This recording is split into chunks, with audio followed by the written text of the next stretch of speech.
So clearly, I do a lot of media analysis. So before I start doing in-depth video essays of different forms of media, I think it's really important to share how these pieces of media are being judged. So we're going to start with movies. What makes a movie bad? There are many objective and subjective criteria. Yes, you can objectively analyze art. I hate it when people say you can't. The reason it's able to be taught is because it is objectively analyzable. And I genuinely don't care who says otherwise. If a movie or its elements are racist, homophobic, sexist, or otherwise bigoted, it's an objectively bad movie. Period. End of discussion. That point of analysis is not up for debate. That's it. So, another non debatable point is setup and execution. So, now this point is entirely based on genre. Genres like psychological thrillers aren't supposed to wrap everything up, right? Ambiguous endings are an artistic choice, but it still needs to feel intentional to the audience. A movie that did this very badly was Tar. Um, in an otherwise wonderful film, there were many subtle plot and character lines that were set up um, with absolutely no payoff. And unfortunately, part of them did feel intentional. The old student committing suicide, Tar being um, accused of sexual misconduct, all of that was intentional. However, these storylines both felt incomplete, but at its chorus level, both were set up and paid off. Um, and others were not. The voices and music she was hearing, her pursuit of the new musician, these were set up with no payoff, and it was very much unintentional. Um, and also, I'm just going to throw in there that, well, they did it on purpose is not a catch all for criticism. Intentionally bad is still bad, or intentionally unpaid off, but it doesn't feel like it was intentional to me, the audience, still bad. So things need to both be intentional and feel intentional to the audience in order for that setup and payoff to be complete. Um, in contrast, a film that does this very well was Before We Go. It's Chris Evans' directorial debut. It paid off everything it set up and expertly used an ambiguous ending. The two main characters find each other, they have a whirlwind of a night, clearly have a connection that might like feel like it should go somewhere in the future. And then it's sweet, it's peaceful. Nothing is brought up in the film that is left unresolved. Like they leave each other, she leaves him like a secret note or whatever that goes back to their night together, but then she leaves. Um, and you feel like there should be more, but in a way that you want them to come back together and your mind can kind of fill in the blanks, not in a way that you're like, oh, the movie's over, but I so many unanswered questions. So setup and payoff is something that's super, super important. And it has to be both intentioned by the artist and feel intentional to the audience. The next point could be subjective, but it's not. And it's the quality of dialogue. It's pretty straightforward. So unless you're an idiot, this point is also objective. For a very clear, irrefutable example of bad dialogue, we're going to bring up Riverdale. Like bad, laughable dialogue. Not a single person with more than one brain cell could look me in the eye with a straight face and tell me that Riverdale's dialogue is not total garbage. In a way that we all keep watching because it's comical at this point. Um, but on the flip side of that, we have impeccable dialogue from BBC's Sherlock. The BBC show it's witty, it's funny, it's beyond brilliant, and the dialogue always fits the characters and situations. And I know that that's a little bit different. One, because it's an adaptation, and two, because a lot comes through in the delivery. Like if Benedict Cumberbatch wasn't able to deliver those lines as quickly and as sharply as he does, the dialogue would fall flat. But the dialogue itself, if you just read it on a page, you know who's talking without having to see what character it is. And I think that's super important because another thing that happens um, in bad dialogue isn't necessarily the dialogue itself, but it feels like it doesn't fit the characters. So occasionally what happens is if you have like a big ensemble casts, and this was my initial worry with Infinity War, but the Russo brothers were great and they did a wonderful job, um, is that each character loses their distinct personality and voice if there are too many people talking. So if there are too many characters that have dialogue just to have dialogue, then it really disrupts the story because it no longer feels like each character is its own separate entity. Um, for a more direct comparison to something like Riverdale, I think we should have a teen drama example, and it's quite easy to find better ones. Any of them. One Tree Hill, Gossip Girl, Dawson's Creek. Is it realistic? Absolutely not. We're not talking about story right now. But the actual characters and the way that they speak is definitely more real to how actual humans speak. Now, in the One Tree Hill camp, obviously, teenage boys are not giving big, eloquent literary speeches. Not a thing. I think actually the best example is Gossip Girl because Dawson's Creek kind of does that too. But it's sharp, it's witty. The teenagers are occasionally annoying because teenagers. Um, but it's real. It's realistic. It's the way they speak doesn't sound like the highs and lows of high school football. Um, now, this next point could theoretically be up for interpretation, but the acting alone could either save or kill a film all by itself. Now, a good example of good acting enhancing or saving a project, at least for a while, is The Vampire Diaries. So sorry to fans of this show, but it was never a good show. Side note, but everything good about it was stolen, literally plagiarized directly from Buffy the Vampire Slayer. Um, including straight up dialogue to the point where you can't claim inspired by or homage to, which is the arguments I see on the internet, but I digress. Its original thoughts were not good. However, Ian Somerhalder, Paul Wesley, Nina Dobrev, Candace King, the rest of the cast was so phenomenal that they sucked you right into the poorly constructed world of Mystic Falls. From season one, the cast had incredible chemistry and an impeccable handle on their characters. And they breathed life and personality into them that simply didn't exist on the page. And that includes the book because they weren't good books either. Sorry. I'm aware that a lot of people did, but you can never truly hate Caroline's character because Candace is just too damn charismatic. She's funny, she's charming, and no one who is well adjusted should ever like Damon. But Ian just, he makes you. It's his little eyebrow thing that he does when he talks, and that smolder, like the actors make you love their characters, whether you should love their characters or not. An example of acting killing a project is Vampire Academy, the movie. Now, I recognize the acting was not the only flaw with this film, but as someone who read the books and saw the good story underneath the mediocre writing, as a filmmaker, you should be able to fix the bad writing in the adaptation, and they didn't. I have yet to sit through the show. We're talking about the movie right now. The book is great. Now, it's not written above a third grade reading level, but the story itself is good. The characters are good. The adaptation wasn't terrible. It stuck to the story pretty closely. The acting, however, was. Do you remember in the 2010s where we had like this wave of parody movies for like The Hunger Games and Twilight? The entire movie felt like that, except it wasn't a parody and was entirely intentional. Nothing can kill a project faster than bad acting. I would like to throw Dark Phoenix in here as well. Sometimes the story is so bad, good acting can't save it. We all know Sophia Turner is phenomenal. James McAvoy, Michael Fassbender, they're incredible, incredible actors. That movie was written so poorly that they could not escape. Their acting could not save it. Sorry, I had to pause. It's really, really raining outside. There was like thunder happening.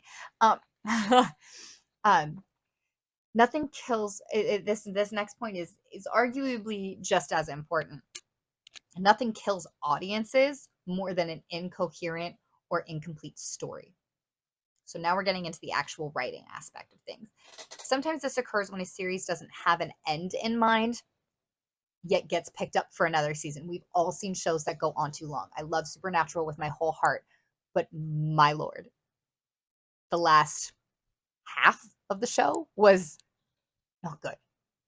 We are seeing it with Grey's Anatomy right now. You're trying to make Grey's Anatomy happen without Meredith Grey. Sometimes it's a movie or franchise that doesn't actually understand the story that they want to tell. They have the skeleton, they have the bare bones. They might even have a like something super important to say. They might have a theme that really speaks to them, but they don't really know how to get there. An all-time great television example of terrible endings is, of course, Lost. Now, it actually started off very good. It was interesting, it was emotional, it kept you on your toes, it kept audiences guessing, all of those things. And then in the very last few seasons were very hard to get through. Now, this show didn't run as long as Supernatural or Grey's Anatomy. It only had, what, 6 seasons? Season 5 felt like everyone in the writer's room had a different idea, and they decided to try them all. What if we got off the island? What if we got off the island and decided to come back to the island? What if we never crashed on the island? What if it was the 70s? It was chaotic. It was incoherent. Nothing ever made sense. I was just like, stare at Sawyer and get through it. It was my favorite show at that time, up until that point. And it honestly makes it impossible to rewatch because I know it's crashing and burning at the end. An example of perfect end goal, beginning to end writing is The Good Place. Each season has its own self-contained storyline that contributed to the overall theme of the show, and at no point did the show turn into something completely different than it originally intended. And all the characters' storylines were true to who they were. I feel like sometimes that happens where the show starts off really good and then it ends up being a completely different show. And sometimes that's an okay thing. And sometimes it's really, really bad. So consistency and coherency are, I hope, other screenwriters' goals. So this next one is something that for the most part doesn't actually bother me personally, but it must be taken into account. Visual effects, CGI, that stuff. Now, if story is good, the visuals don't bother me at all. It doesn't bother me if they're really, really bad.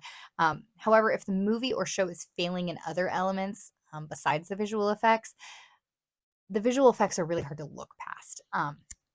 The best example of good storytelling but questionable effects, at least in the OG and at the beginning of the reboot, is Doctor Who. The longest running sci-fi show of all time has entire countries captivated by its characters and storylines. And honestly, the sometimes campy visual effects just add to its charm.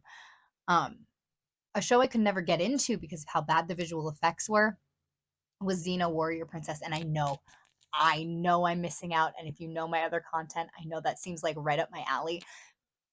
But like the fight scenes where you can literally see the mat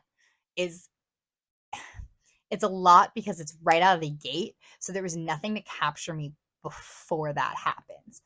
I know it's good. I just can't. I really did try to watch the first episode a few times now, but I simply could not look past the comically bad visuals and fight scenes.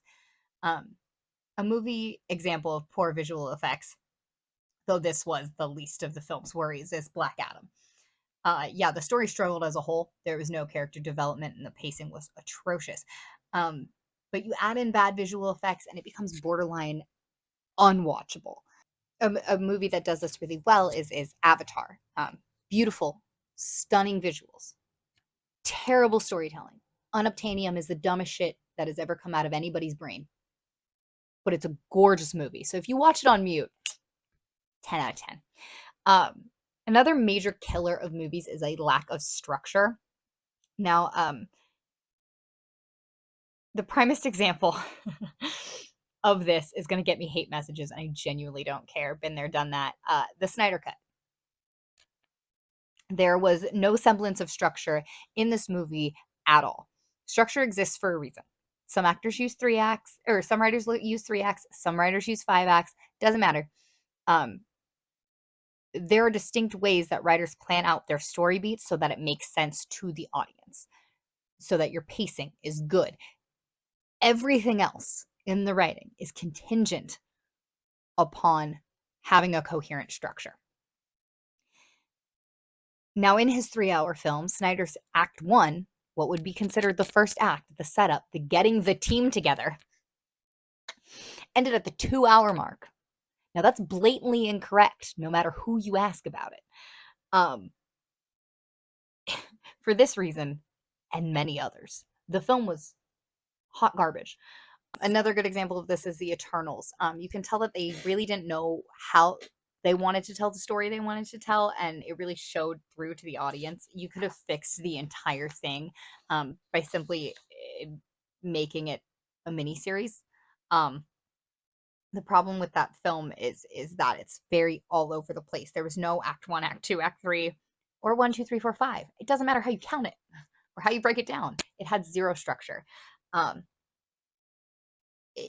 You could have showed all the flashback scenes up top and then continued with the story. There were several ways to fix it. They just didn't. Like with any art form, once you understand the rules, you can break them, but you have to understand the rules first. And it's very clear to me that these writers did not understand the rules. When a film lacks structure, it's still an idea. It's an overly produced rough draft. And it also tends to lead to longer run times. So we're going to slip right into the next section here. Generally speaking, a film that isn't an adaptation, this is important, not Lord of the Rings, not Harry Potter. If it's over 2 hours, you are lacking structure. There is no film that didn't have a 10-year build of original thoughts that is still good after the 2-hour mark. All you've proven as a writer is that you're incapable of telling your story. There are very, very, very rare exceptions to this rule, and an example of that, a truly incredible structure, is Wakanda Forever.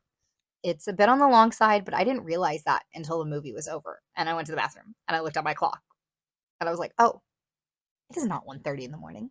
It is, because it was a very long movie, but the pacing was so incredible, and one act fed right into the next so well that the audience always understood where we were in the story. There was never a lull or a pause long enough for me to ask myself what act we were on or if the movie was almost over, because I knew as the story was progressing, I knew exactly where we were. I was so engulfed in the beauty that was this movie that my analytical brain completely shut off. Another wonderfully structured superhero film is the first Wonder Woman film. Diana's story was so true to the original source material that the writers knew exactly what story they wanted to tell and how they were going to do it. It was just over 2 hours, again, a little long, and there were things that could have been cut for that movie, but overall the movie moved at a nice clip and it didn't belabor any of the points that it didn't need to. A non-superhero example of poor structure is Triangle of Sadness. This is definitely one that the filmmakers had no idea what story they wanted to tell. This was not fleshed out at all. The acts bled together, and not in a fluid, I want my audience to feel completely sucked in kind of way, but more of a I don't know what an act structure is kind of way. It also felt like each act was trying to be a different genre, and it didn't do any of them very well. Overall, I don't think lack of structure was its biggest problem, but it most certainly contributed to the fact that it's a bad movie. The best example of truly perfect structure is the greatest movie of all time, which is not up for debate, and that is The Princess Bride. A tight 1 hour and hour and a half. Not only is this story told quickly, but it's structured and paced so well that it almost feels too short. The setup is nice and quick. You immediately care about the characters and understand what everyone's roles and motivations are. Act 2 is very clear. Everyone has their own objective, and relationships are formed, and characters very clearly develop. And in Act 3, it's beautiful and it gives everyone proper resolution. Entirely irrelevant to this particular section, but it's also one of the only movies in existence that use a narrator properly. Because I normally really hate it when movies use narrators. There are, using these criteria, universally bad movies. Sure, people like them, but I like some of them. But that doesn't change the fact that they're bad movies. I think something that people ignore in internet discourse specifically is that it's okay to like things that are bad. It is. It's okay. You just have to acknowledge that they're bad and just decide you don't care. I feel like when someone says something is bad, but you like that thing, they feel like they're personally attacking you. They're not. It's not about you. The movie just sucked. And the best example of that is Sucker Punch. Back to the original beginning of this, it is a sexist, misogynistic piece of trash, and that makes it objectively and undebatably a bad movie. Um, it also happens to have no structure and bad visual effects, uh, but and upsettingly bad acting, but those just contribute to a already bad idea. Dark Phoenix, the only superhero movie ever that I have almost walked out of. Let's ignore the fact that the writers clearly didn't understand that the Phoenix entities were all separate entities, or that this was part of a franchise that should, at some level, connect to the three movies that came before it. Two movies, three movies. See, no one even knows because it was a bad reboot. The writing was so bad that the incredible skills of the cast couldn't make it watchable.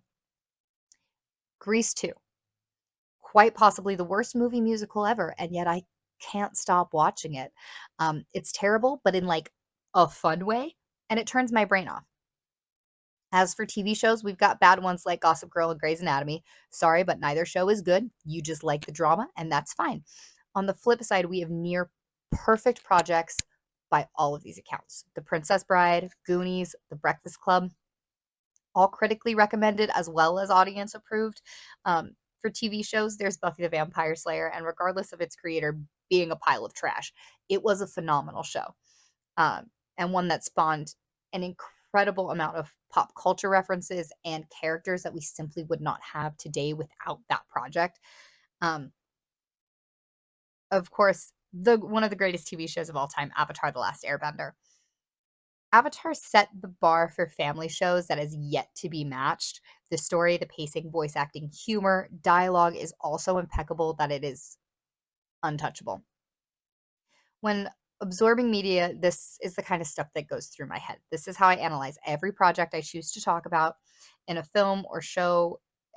If a film or show can shut off my brain and make me watch it multiple times to be able to analyze these things, then we consider that a win. So when you're on my YouTube or on my website or questioning one of my reviews, just know it was well thought out. And unless you can defend your opposing opinion using these points, I don't care. This is what I'm gonna use. So just know when you're exploring my page and stuff, that's the kind of things to have in mind. Thanks, guys. First real video back on the YouTube channel. It didn't turn off. What's happening? My remote turned off on me.